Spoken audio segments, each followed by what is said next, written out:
Durand കപ്പിന് മുമ്പ് മുഴുവൻ സ്ക്വാഡിനെ തയ്യാറാക്കുമെന്നുമായിരുന്നു കേരള ബ്ലാസ്റ്റേഴ്സ് ഡയറക്ടർ നിഖിൽ ഭരദ്വാജ് വ്യക്തമാക്കിയത്. എന്നാൽ ഡ്യൂറന്റ് കപ്പ് ആരംഭിക്കാൻ ഇനി 2 ആഴ്ച മാത്രം ബാക്കി നിൽക്കെ കേരള ബ്ലാസ്റ്റേഴ്സിന്റെ ഏറെ പ്രധാനപ്പെട്ട വിദേശ സൈനിങ്ങുകൾ അടക്കം ഇതുവരെ പൂർത്തിയായിട്ടില്ല. നോഹ, ലൂണ, മിലോസ് എന്നീ വിദേശ താരങ്ങളുടെ കാര്യം മാത്രമാണ് അടുത്ത സീസണിൽ ഉറപ്പിക്കാനായിട്ടുള്ളത്.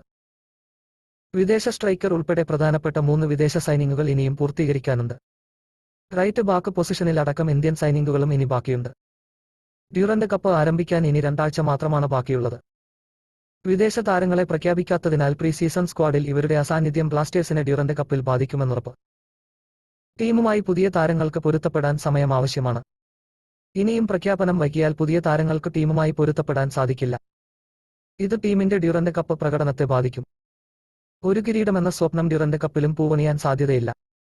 അതേസമയം ചെന്നൈയിൻ FC, ബഗാൻ തുടങ്ങിയ ടീമുകൾ അവരുടെ വിദേശ സൈനിങ്ങുകളും പൂർത്തിയാക്കി ട്രെയിനിങ് സീസണിലേക്ക് കടക്കുകയാണ്.